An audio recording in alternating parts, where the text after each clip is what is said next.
말만 하는 성도가 있고 행동으로 보여주는 성도가 있습니다. 나는 어떠한 성도입니까? 말만 앞서지 말고 행동으로 보여주는 우리 신앙이 될 수 있기를 원합니다. 신앙은 말뿐만 아니라 행동으로도 보여준 것이 되어야 합니다. 하나님의 나라 백성으로서 행동으로 보여주는 복된 삶이 되시기를 간절히 원합니다. 하나님의 나라는 어떤 모습이 하는가 살펴보므로 큰 은혜가 임하는 복된 시간, 말씀 충만 성령으로 충만한 시간 되기를 원합니다. 하나님의 나라는 말에 있지 아니하고 오직 능력에 있다라고 말씀합니다. 20절에 하나님의 나라는 말에 있지 아니하고 오직 능력에 있음이라 라고 말씀하고 있습니다. 말에 있지 아니하고 오직 능력에 있다라고 하는 것은 오직 행동으로 나타나는 실질적인 모습, 복음의 능력에 있다라고 말씀을 하고 있습니다. 우리 함께 20절 말씀, 하나님 말씀 보겠습니다. 하나님의 나라는 말에 있지 아니하고 오직 능력에 있음이라. 아멘. 하나님의 나라는 말에 있지 아니하고 오직 능력에 있다. 오직 복음의 능력에 있다. 그래서 하나님의 나라는 복음의 능력이 나타나야 하고 오직 행동으로 보여주는 실제적인 모습이 있어야 한다라고 말씀하고 있습니다. 우리가 행동으로 보여주는 능력의 삶이 될 수 있기를 원합니다. 바울은 인격과 삶의 변화, 즉 행동으로 나타나는 능력을 강조하고 있습니다. 그리하여 헛된 말과 지식, 즉 영적 교만 속에 열매 없는 신앙생활을 고발하고 있습니다. 우리 모두가 열매가 있는 신앙생활이 되기를 원합니다. 17절에 보면 이로 말미암아 내가 주 안에서 내 사랑하고 신실한 아들 디모데를 너희에게 보내었으니 라고 말씀을 합니다. 바울이 디모데를 처음 만난 것은 실라와 함께 제2차 전도 여행을 하던 중에 루스드라에서 복음을 전파할 때에 만나게 되었습니다. 디모데는 유대인 어머니와 헬라인 아버지 사이에서 태어났습니다.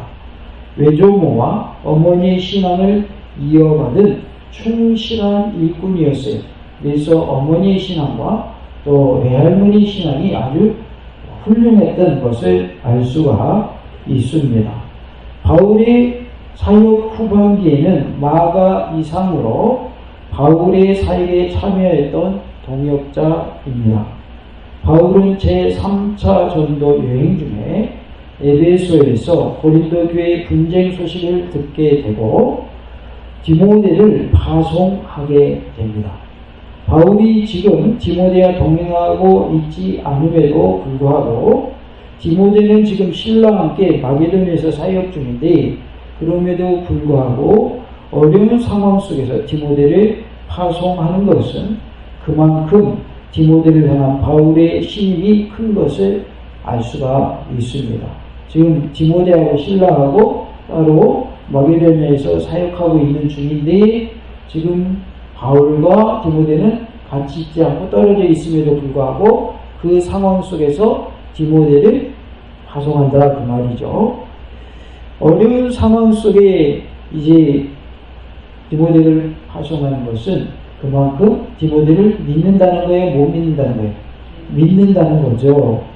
아무튼 편지보다 늦게 도착할 수밖에 없는 상황임에도 불구하고 그를 파송하는 것은 그만큼 고린도 교회 문제가 심각했다는 것을 반영해 주고 있습니다.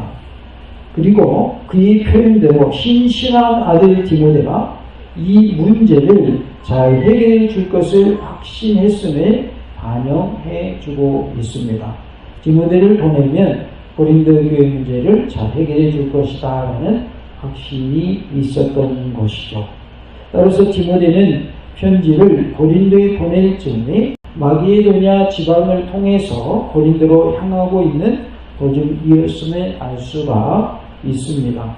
사도행전 19장 22절에 자기를 돕는 사람 중에서 디모데와 에라스도 두 사람을 마게도냐로 보내고 자기는 아시아에 얼마 동안 더 있으리라는 말씀이 나옵니다.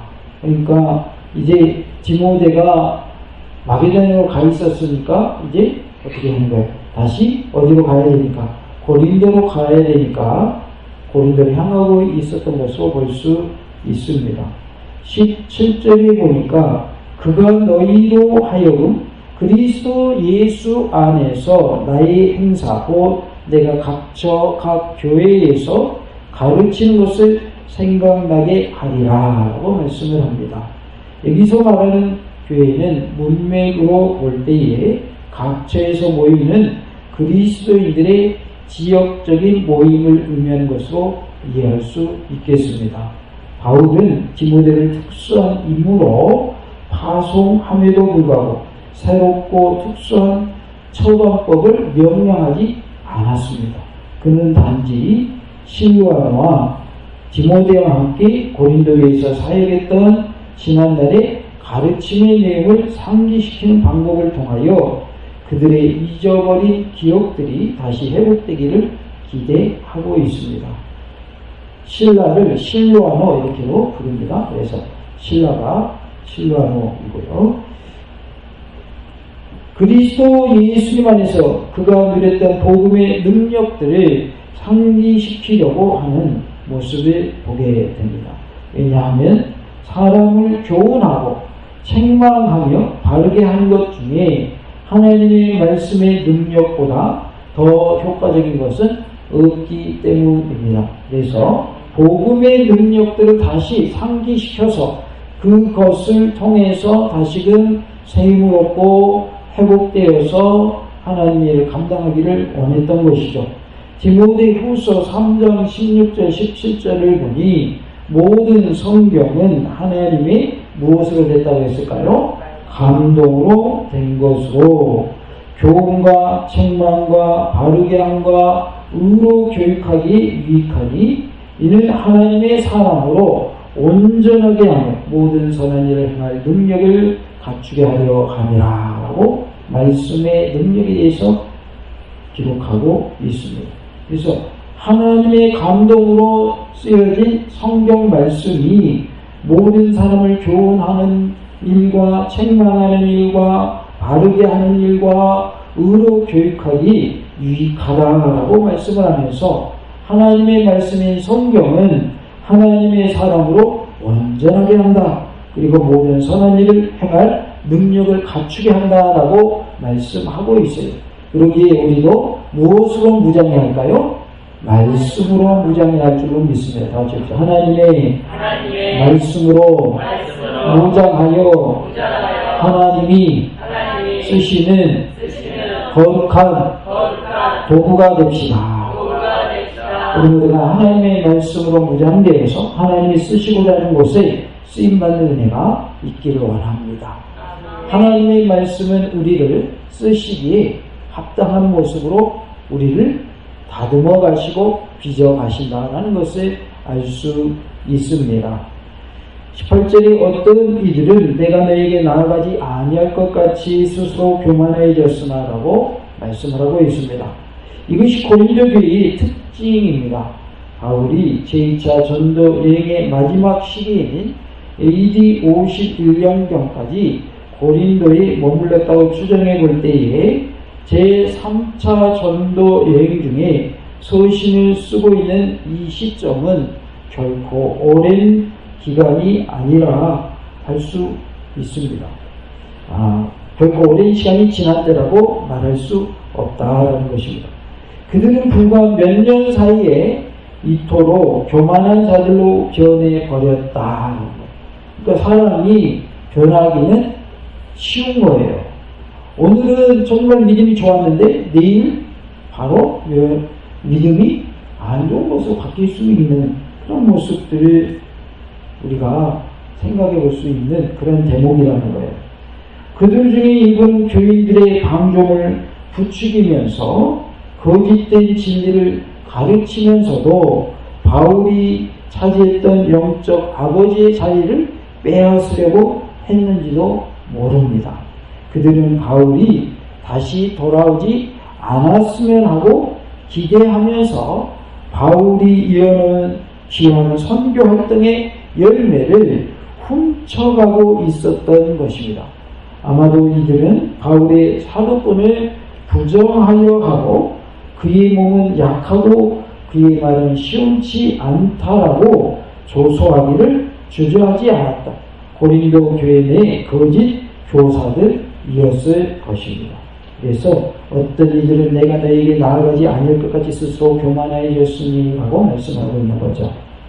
이것은 거짓 교사들을 향해서 하시는 말씀이다 라는 것을 알 수가 있어요.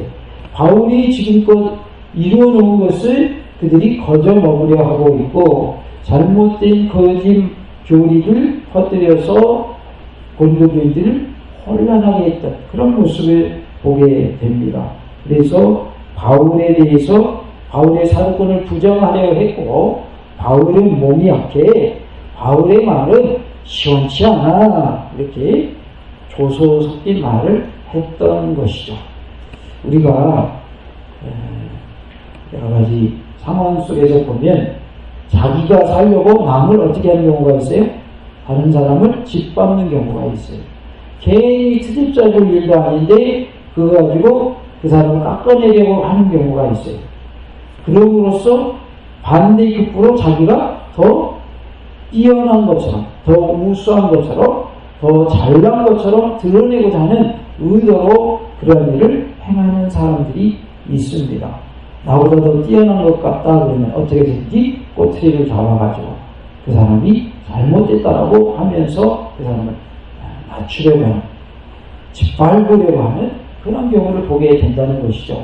그러니까 이 거짓 교사들도 바울의 사도권을 부정하려 했고 바울이 말도 시원찮어 그는 몸도 약해 이런 식으로 바울을 깎아내렸던 것을 보게 됩니다. 19절에 주께서 허락하시면 내가 너에게 속히 나아가서 교만한 자들의 말이 아니라 오직 그 능력을 알아보겠으니 라고 말씀을 하고 있죠. 그들은 말뿐이다. 그들에게는 복음의 능력이 없다. 그들은 행동으로 보여주는 것이 없다. 내가 그들에게 나아가서 그들의 능력을 한번 봐야 되겠다 이렇게 표현을 하고 있는 겁니다.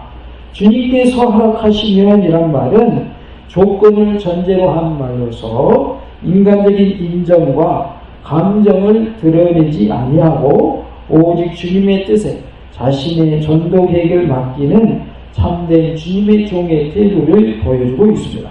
즉 하나님의 사역을 위해서 계획하고 애쓰는 바울일지라도 그의 계획과 앞일은 모두 누가 주관하신다? 하나님께서 주관하신다는 사실을 보여주고 있습니다. 우리가 주님의 일을 함에 있어서 계획할지라도 그 앞길에 인도하시는 분 누굴까요? 하나님이십니다. 나의 모든 것을 주관하시는 분은 하나님이시다. 그래서 우리는 나의 모든 것을 주관하시는 하나님이심을 인정하는 모습이 되어야 할 줄로 믿습니다. 내가 계획하고 이 일을 진행할지라도 그 일을 되게 하시고 주관하신 분은 하나님이십니다. 주님께서 행하시옵소서라는 자세가 우리 믿는 자들의 모습이어야 할 것을 말씀해 주고 있습니다. 여기서 우리는 지도자로서의 바울의 모범을 다시 보게 됩니다.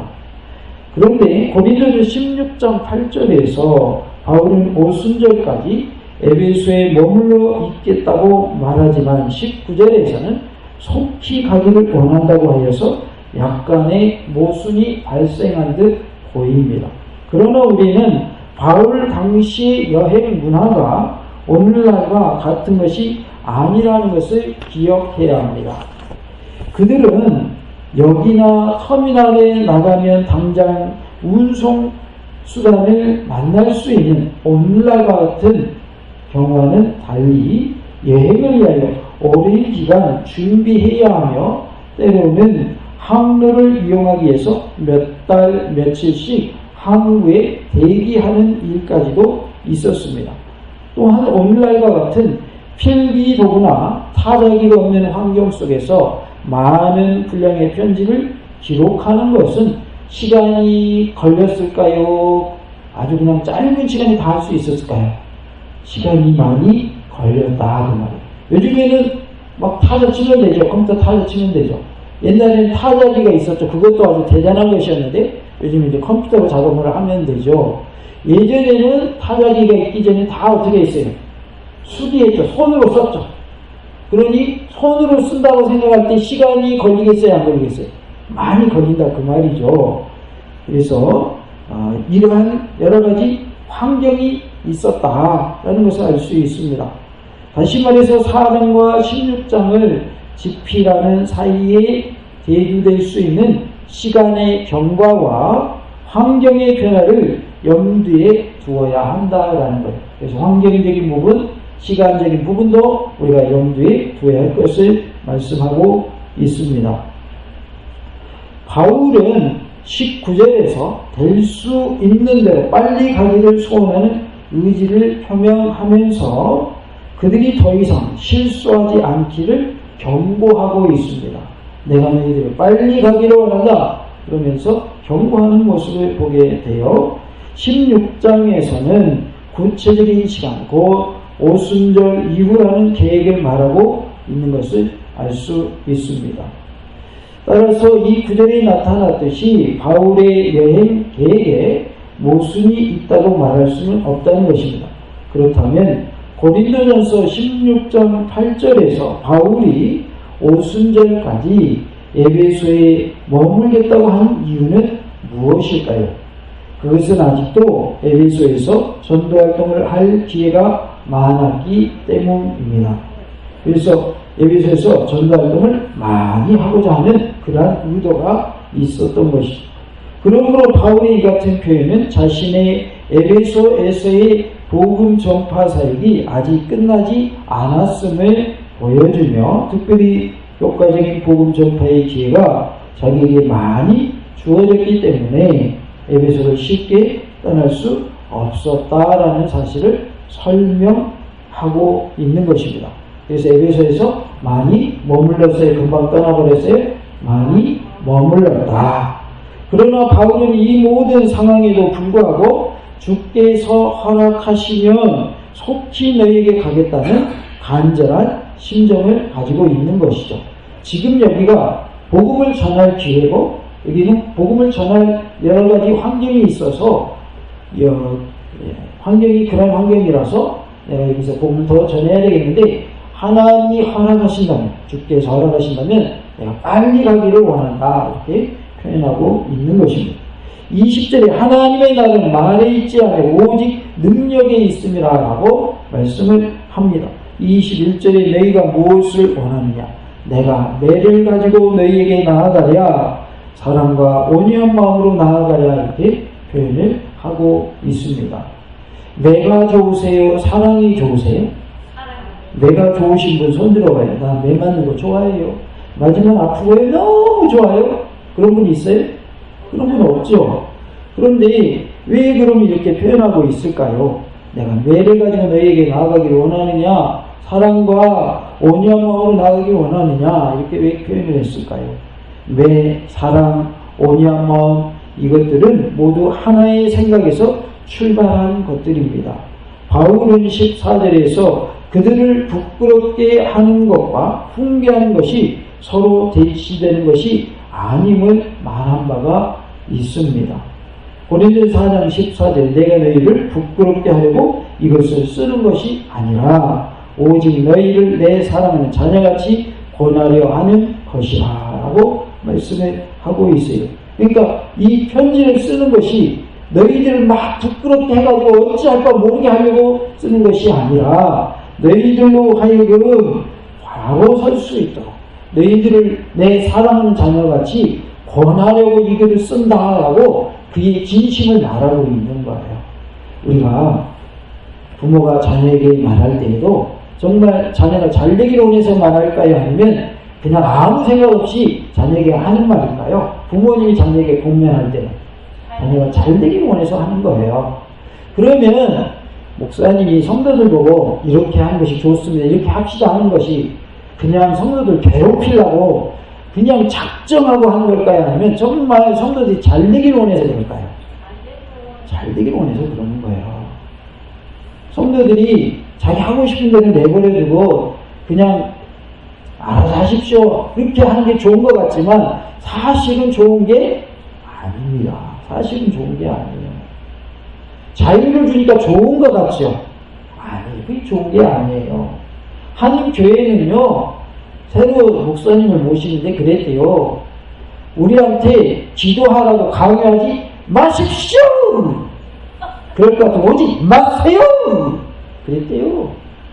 기도하는 거 강요할 것 같으면 오지 말라 했대요. 그리고 그 교회는 기도회가 없대요! 기도회 없는 게 좋은 거 아닙니다. 좋아하지 마십시오. 좋은 건 줄 알아요? 영적으로 죽는 거예요. 기도는 뭔지 아세요? 호흡이에요. 호흡. 영적인 호흡. 호흡을 안 하고 사는데 그게 좋은 거예요? 교회만 왔다 갔다 하는 걸어다니는 시체예요. 영적으로 표현하면.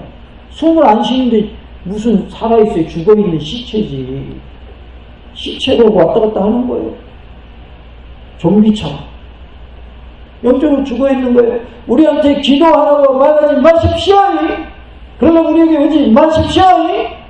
그래서 어쩔 수 없이 그냥 그게 간 거예요. 그게 당연하려고. 성도들은 좋겠죠? 기도하란 말도 안 하지, 전도하란 말도 안 하지, 예배 빠져도 뭐라고 안 하지, 신앙생활 엉망을 해도 뭐라고 안 하지, 너무 좋을 거야. 그게 좋은 게 아니에요. 곱비풀이 망하신 거예요. 그러다가 천국 갈지 저는 의심스럽습니다. 의심스러워요. 기도도 안 하고 천국 갈 수 있어요? 예배도 제대로 안 드리고 천국 갈 수 있어요? 말씀대로 안 사는데 제대로 안 사는데 천국 갈 수 있어요? 저는 그것이 불가능하다고 생각하는 사람이에요. 기도 안 하고 어떻게 천국 갑니까? 예배 제대로 안 드리고 어떻게 천국 가냐고요. 그래서 그 교회는요, 너무 편하대요. 기도하는 말도 안 하는데요. 그런 교회 원하세요? 근데 저는 그런 사람이 아니에요. 저는 절대 그렇게 못해요. 그렇게 하면 제가 먼저 죽어요. 제가 죽는다고요. 목사가 영적으로 죽으면 성도는 당연히 죽죠. 그런 교회 원하시냐고요? 저는 그런 교회 하기 싫어요. 첫째는 제가 책망받아요. 저 자신부터 천국 못 갈지 몰라요. 그런데 그렇게 하겠어요? 실컷 목해놓고 지옥 가려면 뭐라고 목해요? 안 하고 천국 가야지. 그러지 않아요? 영적으로 깨어있는 것이 맞지 편한 게 좋은 게 아니다 그 말이에요. 사람이 서 있으면 뭐 하고 싶대요? 앉고 싶고, 앉으면 눕고 싶고, 그런 데잖아요. 편하면요 더 편해지고 싶은 거예요.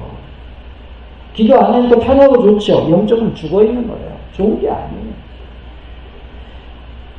그러니까 신앙생활을 편하게 하기 위해서 신앙생활한다? 맞을까요? 틀릴까요?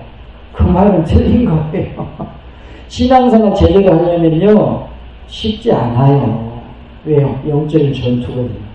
지금 이스라엘하고 팔레스타인 하마스 세력하고 싸우고 있죠. 러시아하고 우크라이나 싸우고 있죠. 전쟁 중에 편해요? 안 편해요. 전쟁이 무슨 편해요. 전쟁 아니고 일상생활에서도 힘들고 어려운 게 있으면 힘들거든요. 근데 전쟁 중이에요. 모든 것이 다 올스톱이에요. 오로지 뭐에만 집중해야 돼요. 전쟁 중에는. 전쟁에만 집중해야 돼요. 싸우는 데만 집중해야 돼요. 우리가 영적인 전투 현장에 매일 살고 있는 거예요. 우리의 삶의 현장은 영적인 전투 현장이에요. 그런데 전투하는 사람이 넋놓고 있고 딴 생각하고 있고 그러면 적군의 밥이 되는 거예요. 그럴까요? 안 그럴까요? 당연히 그러죠. 적군은 눈을 쫙 그냥 눈을 둥 뜨고 어떻게 하면 적군을 사살할까 이러고 있는데 나는 죽이려면 죽여라 이러고 있으니 당연히 죽죠. 마주 싸워도 될까 말까인데 우리는 영적인 전투 현장 속에서 매일매일 살고 있는 거예요. 눈에 안 보여요. 그렇지. 그런데 넉넉히 있고 기도도 안 하고 예배를 제대로 안 드리고 자기 하고 싶은 대로 하고 하면서 살고 편하다고 살고 있고 그러면요. 그거는 영적으로 다 진 거예요. 이미 진 거예요. 이미 진 거예요. 영적으로 지면 누구의 지배를 받는 거죠? 마귀의 지배를 받는 거고 죄의 지배를 받는 거고 사망의 지배를 받는 거예요. 우리 주님께서는 우리에게 죄와 사망의 문제를 해결해 주시기 위해서 오셨어요. 그래서 죄에서 건진받게 하시고 사망에서 건진받고 영원한 생명을 누리게 하시려고 오셨단 말이에요. 그런데 우리가 깨어 있어야지 잠자고 있으면 안 된다 그 말이죠. 그래서 지금 이 21절에 보니까 매와 사랑을 대치시키지 않는 것을 보게 되는데 만약 바울이 매를 가지고 나아갔다 하더라도 그것은 사랑의 근거한 것임을 기억해야 합니다. 그래서 우리가 사랑을 가지고 드는 매를 뭐라고 하냐면 사랑의 매라고 말합니다. 사랑을 가지고 매를 들 때에는 잘 되기를 원해서 매를 드는 거예요. 그런데 사랑이 없이 매드는 걸 우리 뭐라고 하냐면 폭력이라고 합니다. 폭력 행사하면 돼야 안 돼요? 안 되죠. 그런데 요즘에는 사랑의 매조차도 못하게 돼 있어요. 왜냐하면 폭력으로 갈 가능성이 많기 때문에. 그래서 매들었다 그러면 경찰 쫓아옵니다. 왜? 주변에서 신고하니까. 사랑의 매를 말하고 있는 것인데 바울은 아픈 채찍으로 훈계하든지 사랑과 온유한 마음으로 격려하든지 간에 고린도 교인들이 거짓 교사들의 사설과 교만으로부터 해방되기만을 기대하고 있습니다. 매를 들어서 그들이 깨닫게 하든지 아니면 사랑과 온유로 권하든지 간에 잘못된 거짓 교사들의 가르침에서 빠져나오기를 원하고 있다 그 말이죠. 문제는 바울이 매를 택하느냐 사랑을 택하느냐 하는 것이 아니라 고린도 교인들이 무엇을 선택하느냐에 달려 있는 것입니다.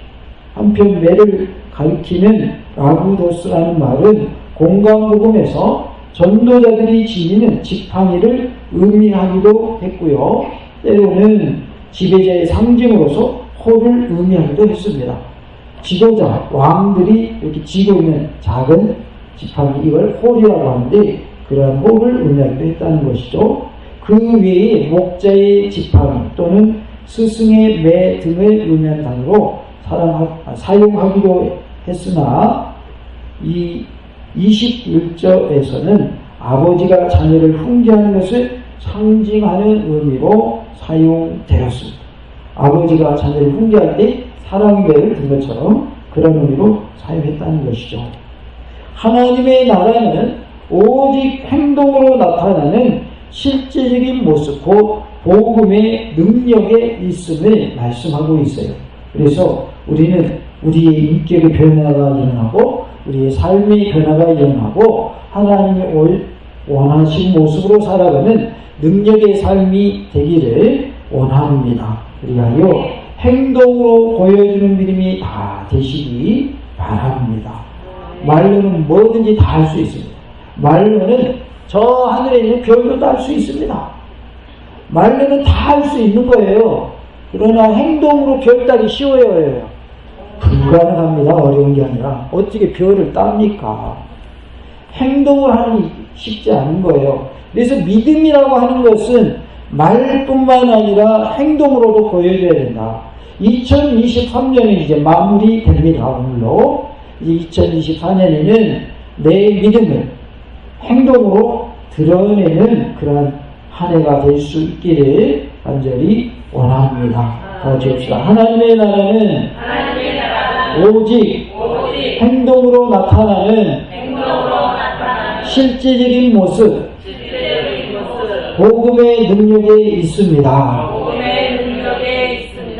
행동으로 보여지는 능력의 삶이 다 되시기를 간절히 원합니다. 할렐루야!